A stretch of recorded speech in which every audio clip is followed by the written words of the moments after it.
خاتون حضور کی خدمت میں حاضر ہوئی اور عرض کی یا رسول اللہ صلی اللہ علیہ وسلم مجھ سے بدکاری سرزد ہو گئی ہے اور میرے پیٹ میں بچہ ہے اور میں چاہتی ہوں کہ آخرت کی سزا کی بجائے دنیا کے اوپر اس کی سزا مجھے دے دی جائے تاکہ میں پاک ہو جاؤں اور صاف ہو جاؤں، کیونکہ آخرت کی سزائیں بہت سخت ہیں۔ اللہ کے محبوب علیہ السلام نے جبریل امین سے ایک دن پوچھا تھا مجھے جہنم کے عذابوں کا ذکر سناؤ، تو عرض کی یا رسول اللہ صلی اللہ علیہ وسلم ہلکا ترین عذاب یہ ہے کہ جہنمی کے پاؤں میں آگ کے جوتے رکھے جائیں گے، باقی اس کے پورے بدن پہ آگ نہیں ہوگی، صرف آگ کے جوتے اس کو پہنائے جائیں گے، لیکن اس کی حدت، گرمی اور شدت اتنی ہوگی یغلی منہما دماغہ، اس کی شدت سے اس کا دماغ پگھل کر ناک اور کانوں کے ذریعے سے باہر آنا شروع ہو جائے گا۔ یہ سب سے ہلکے عذاب کی کیفیت ہے، اور جو عذاب سخت ہیں الیاذ باللہ، اللہ تعالیٰ قرآن مجید میں فرماتا ہے ثم لا يموت فیہا ولا یحیا، اس بڑے عذاب کا ذکر کیا جو جہنمیوں کو دیا جائے گا، فرمایا اس عذاب کی کیفیت یہ ہوگی بندہ نہ جیے گا نہ مرے گا۔ جیے گا اس لیے نہیں کہ آگے اور پیچھے دائیں اور بائیں آگ ہی آگ ہوگی، تو اس آگ میں جینا کو جینا تو نہیں ہوگا، اور مرے گا اس لیے نہیں کہ موت کو موت آ چکی ہوگی۔ تو وہ کتنا سخت عذاب ہوگا الیاذ باللہ کہ ہلکے ترین عذاب کی کیفیت یہ ہے کہ پاؤں میں آگ کا جوتا اور دماغ پگھل کے ناک اور کانوں کے راستے سے باہر آ جائے۔ تو اس نے عرض کی یا رسول اللہ صلی اللہ علیہ وسلم میرے اوپر حد جاری کر دیجئے، اور اس نے کہا کہ میرے پیٹ میں جو ہے وہ بچہ ہے۔ اللہ کے محبوب علیہ السلام نے فرمایا جاؤ جب بچہ پیدا ہو تو پھر آنا۔ وہ چلی گئی، تو جب بچہ پیدا ہوا تو گود میں اٹھائے پھر حضور کی خدمت میں حاضر ہوئے اور عرض کی یا رسول اللہ یہ ہے بچہ جو میں نے گناہ کیا تھا، بدکاری کی تھی، آج یہ اس کی نشانی ہے۔ تو اللہ کے محبوب علیہ السلام نے فرمایا کہ اسے لے جاؤ اور اسے دودھ پلاؤ، اور جب یہ کچھ کھانے پینے لگ جائے گا تو پھر آنا۔ کچھ دنوں کے بعد وہ دوبارہ حاضر ہوئی اور اس نے اس بچے کے ہاتھ میں روٹی کا ٹکڑا دیا ہوا تھا، اور عرض کی یا رسول اللہ دیکھ لیجئے اب یہ روٹی کھانے لگ گیا ہے۔ اللہ اکبر۔ تو اللہ کے محبوب نے فرمایا انہیں لے جاؤ اور جا کے انہیں سنگسار کر دو۔ اس کی یہ حد بنتی تھی، اس کو سنگسار کیا اور اس نے خود یہ سزا اپنے لیے قبول کی۔ تو یہ بات ذہن نشین کیجئے کہ یہ وہ لوگ تھے کہ جن سے کبھی کوئی گناہ سرزد ہو جاتا تو وہ جلد توبہ کرتے، اور اس کی بڑی سے بڑی حد اور سزا بھی ہوتی تو وہ بھی کاٹنے کے لیے تیار ہو جاتے۔ میں اور آپ دیکھیں کہ ہماری زندگی میں اگر گناہ ہیں اور ہمیں سچی توبہ کی توفیق بھی نصیب نہیں ہے اور آئندہ نہ کرنے کا عزم مصمم ہو، پکا ارادہ ہو کہ یہ گناہ زندگی میں دوبارہ نہیں کروں گا، الگ بات ہے کہ پھر دوبارہ اس سے سرزد ہو جائے، لیکن جب وہ توبہ کر رہا ہو تو اس وقت اس کا پختہ عزم ہو اور اس کے دل کے کسی گوشے میں نہ ہو کہ چلو میں توبہ کر لیتا ہوں اور پھر ہو گیا تو پھر کر لوں گا، پکا عزم ہو کہ دوبارہ یہ گناہ نہیں کروں گا۔ اور اگر زبان سے توبہ توبہ کر رہا ہو اور دل میں ہو کہ ٹھیک ہے یہ تو صبح بھی مجھ سے عمل بد سرزد ہونا ہے، تو اللہ تعالیٰ سے یہ مذاق کرنے والی بات ہے، اور اللہ تعالیٰ سے جو مذاق کرتا ہے وہ کہاں کھڑا ہے وہ خود سوچ لے۔ وہ کیا کسی نے کہا تھا کہ توبہ کی پھر توبہ کر کے توڑ دی، میری اس توبہ پہ توبہ کر اٹھی۔ تو ایسی توبہ نہیں ہے کہ جو رسماً کسی مجلس میں چلے گئے، کسی اجتماع میں چلے گئے تو سب لوگوں نے توبہ کی تو وہ بھی توبہ کرتا رہا، لیکن اس کا عزم مصمم پختہ ارادہ نہیں تھا گناہوں کو چھوڑنے کا، تو یہ توبہ نہیں، یہ مذاق ہے۔ اس لیے اللہ کے حضور سچی توبہ یہ ہے کہ ماں قبل کے گناہوں سے مٹی کے گھروندے پاؤں پہ بناتا ہے اور انہیں مسمار کر دیتا ہے۔ وہ کبھی آپ نے دیکھا ہوگا کہ بچے ریت میں اپنا پاؤں رکھ کر کے اوپر سے ریت تھپک لیتے ہیں اور پھر پاؤں ہولے سے نکال لیتے ہیں، بچ جائے تو بڑے خوش ہوتے ہیں، اور جب کھیل ختم ہو جاتے تو اسے گرا دیتے ہیں اپنے ہاتھوں سے۔ بہلول بھی اسی شغل میں لگا ہوا ہے، بہلول یہ کام کر رہا ہے، گروندے بناتا ہے گراتا ہے، گروندے بناتا ہے گراتا ہے۔ بادشاہ گزرا، پوچھا بہلول کیا کر رہے ہو؟ ہنس کے کہا جنت کے مکان بنا رہا ہوں۔ کہا بیچتے ہو؟ ہاں بیچتا ہوں. کتنے کا؟ 10 روپے کا، سیل لگائی ہوئی ہے. بادشاہ مسکرا کے گزر گیا. دیوانہ ہے، مجنوں ہے، اپنی موج میں لگا ہے. پیچھے سے ملکہ زبیدہ بھی آ رہی تھی. اس نے بھی دیکھا. کہا بہلول کیا کر رہے ہو؟ کہا جنت کے مکان بنا رہا ہوں. کہا بیچتے ہو؟ ہاں 10 روپے کا بیچتا ہوں. 10 روپے بادشاہوں کے لیے کیا ہوتے ہیں؟ 10 درہم نکالے، اس کو دیے، اس نے دریائے دجلہ میں پھینک دی. فقیر اتنی دیر تک فقیر نہیں بنتا. داتا صاحب فرماتے جب تک مٹی کا ڈھیلا اور سونے کی ڈلی اس کی نظر میں برابر نہیں ہو جاتا. اور ایک مکان کے گرد، ایک وہ گھروندے کے گرد دائرہ لگایا. کہا یہ تیرا ہوا. ملکہ گزر گئی. بادشاہ بھی چلا گیا. شام کو اپنے محل میں پہنچے. بادشاہ سویا. منظر جاگا کہ حشر کا دن ہے، پھر جنت کا منظر ہے. جنت میں بڑے بڑے خوبصورت مکان ہیں.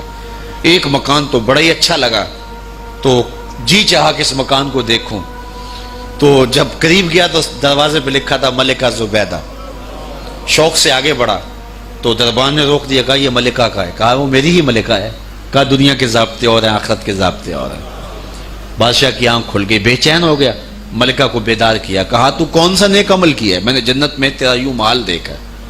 ملکہ کہنے لگی وہی معمول کی نمازیں، وہی سب کچھ، کوئی نیا کام تو میں نے کیا نہیں. ہاں یاد آیا، کل گزر رہی تھی، دجلہ کا کنارہ تھا، وہ جسے لوگ مجذوب کہتے ہیں، وہ جو دیوانہ کہلاتا ہے، وہ بہلول، وہ جنت کے محل کہتا تھا، وہ بنا رہا تھا. میں نے کہا چلو کوئی بات نہیں، فقیر ہے، 10 روپے کیا ہوتے ہیں. تو میں نے 10 روپے کا ایک محل خریدا تھا. بادشاہ سر پکڑ کے بیٹھ گیا. وہ تو مجھے بھی کہتا تھا. میں دیوانے کی بات سمجھ کے گزر گیا. اگلے دن بادشاہ قصدن گزرا. جب قصدن گزرا نا تو دل دھڑک رہا تھا کہ کہیں مجذوب پھر آج مل جائے اور اسی موج میں ہو تو کام بن جائے. دیکھا تو بہلول وہاں بیٹھا ہوا ہے. آگے بڑھ کے دیکھا تو کام بھی وہی. بادشاہ پھر رک گیا. پوچھا اب بہلول کیا کر رہے ہو؟ اب دل دھڑک رہا تھا کہ مجذوب ہے، کوئی اور بات کہہ دے تو چلو اچھا ہو کہ وہی جواب دے دے. اس نے وہی جواب دیا، جنت کے محل بنا رہا ہوں. بادشاہ کا کچھ دل ٹھہرا. پھر کہا اچھا بیچتے بھی ہو؟ ہاں ہاں بیچنے کے لیے بنا رہا ہوں. بادشاہ ادھر جیب میں ہاتھ ڈال رہا ہے اور ادھر پوچھ رہا ہے کتنے کا؟ کہا آدھی حکومت لگے گی. کہا کل تو 10 روپے کے بتا رہے تھے. کہا کل تم نے دیکھا نہیں تھا، آج سودا دیکھ کے لے رہے ہو. اللہ تعالیٰ ارشاد فرماتا ہے انما تنذر من اتبع ذکر وخشی الرحمن بالغیب. جو ان ڈٹھے سودے کرتے ہیں، جو بغیر دیکھ کے کرتے ہیں. اچھا چلو ایک خوشخبری میں آپ کو بھی سناؤں، اور وہ خوشخبری رسول اللہ کی زبان سے. حضور نے فرمایا طوبی لمن رآنی وآمن بی وطوبی 7 مرات من لم یرانی وآمن بی. فرمایا صحابہ تمہیں مبارک ہو ایمان کی کہ تم نے مجھے دیکھا اور میرے اوپر ایمان لائے. اور کہا انہیں 7 مبارکیں ہوں جنہوں نے مجھے دیکھا بھی نہیں ہوگا اور پھر بھی ایمان لائیں گے. انما تنذر من اتبع ذکر وخشی الرحمن بالغیب فبشرہ بمغفرۃ واجر کریم. ان کو بشارت دے دیجئے بڑی عزت والے اجر کی اور خوشخبری بھی.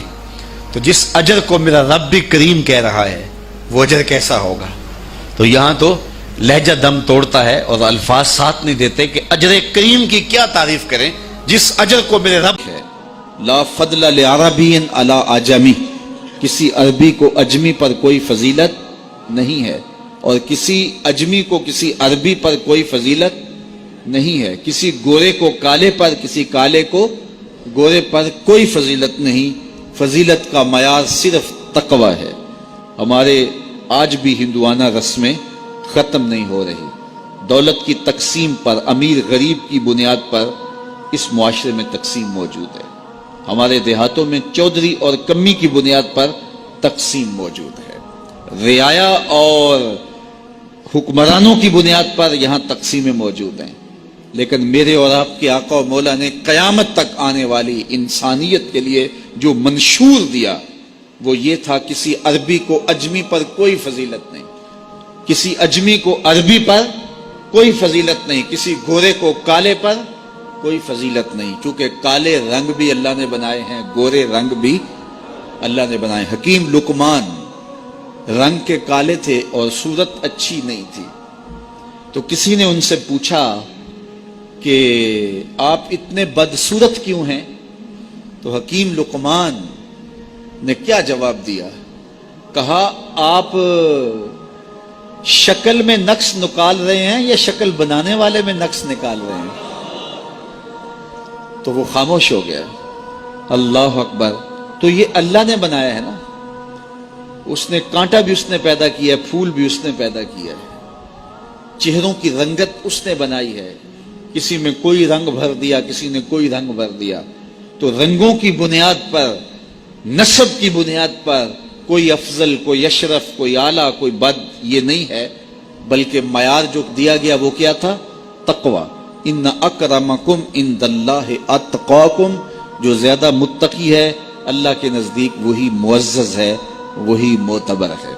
پھر حضور علیہ الصلوۃ والسلام نے عورتوں کے بارے میں تاکید کی کہ وہ تمہاری زیر دست ہیں, ان کی ملک کچھ نہیں ہوتا اور کمزور ہیں, ان کے بارے اللہ سے ڈرنا. اور حضور نے ان کے ساتھ حسن سلوک کرنے کی وصیت کی. پھر غلاموں کے ساتھ حسن سلوک کرنے کا حضور نے درس دیا کہ جو خود کھاتے ہو وہ انہیں کھلاؤ, جو خود پیتے ہو انہیں پلاؤ, جو خود پہنتے ہو انہیں پہناؤ. بعض لوگ ملازم کو, ماتحت کو جو ہیں وہ ہلکے کپڑوں میں کسن رکھتے ہیں تاکہ پتہ چل جائے کہ یہ غلام ہے, یہ ملازم ہے اور ہم باس ہیں. حضور علیہ الصلوۃ والسلام نے ان 3 چیزوں کی تاکید کی. پھر حضور نے ہمسایوں کے حقوق کے حوالے سے بات کی, اور صحابہ فرماتے ہیں کہ اتنی بار حضور نے تاکید کی کہ ہمیں یہ گمان ہوا کہیں وراثت کے اندر حقدار نہ ٹھہرا دیا جائے. تو ہمسایوں کے حقوق کے حوالے سے حضور نے تاکید ارشاد فرمائی. پھر حضور نے 3 باتوں کی تاکید فرمائی. پہلی بات, عمل میں اخلاص پیدا کرو, چونکہ عمل کا خلوص ہی قبولیت کا سبب و ذریعہ ہے. اگر عمل میں خلوص نہیں تو کچھ بھی پلے نہیں ہے. دوسری بات, حاکموں کو وصیت کرنا, جو بادشاہ وقت ہوں, حاکم ہوں, ان کو خیر کی بات کہنا, ان کو بتانا, ان کا قبلہ درست کرنے کی کوشش کرنا, یہ ذمہ داری ہے قوم کے اوپر. تیسری بات کی حضور نے یہ وصیت فرمائی, لزوم و جماعت المسلمین, مسلمانوں کی جماعت سے الگ نہ ہونا, الگ الگ ٹولیوں میں نہ بٹنا, لابیاں نہ بنانا, گروہ بندیاں نہ کرنا, جماعت کے ساتھ جڑ کے رہنا, فرقہ بندی سے بچنا اور جماعت وحدہ کا ساتھ دینا. حضور نے فرمائی, تابعوا السواد الاعظم فإنہ من شذ شذ فی النار, جو بڑی جماعت ہے, سواد اعظم ہے, ان کے ساتھ رہنا, جو ان سے بچھڑ گیا وہ جہنم میں ڈالا جائے گا. در ماہی دا چھوڑی ناہی, نہیں تے ہو جاویں گا روگی, جیڑی بکری اجڑوں وچھڑی او بگیاڑا جوگی. اس لیے لزوم و جماعت المسلمین, مسلمانوں کی جماعت کے ساتھ قائم رہنا. پھر حضور علیہ الصلوۃ والسلام نے فرمایا, اے امت مسلمہ, میں تمہیں لاوارث نہیں چھوڑ کے جا رہا, میں تمہارے اندر 2 بھاری چیزیں چھوڑ کے جا رہا ہوں, اور اگر تم ان کو مضبوطی سے تھام لوگے, میں ضمانت دیتا ہوں تم کبھی بھی گمراہ نہیں ہوگے. ایک اللہ کی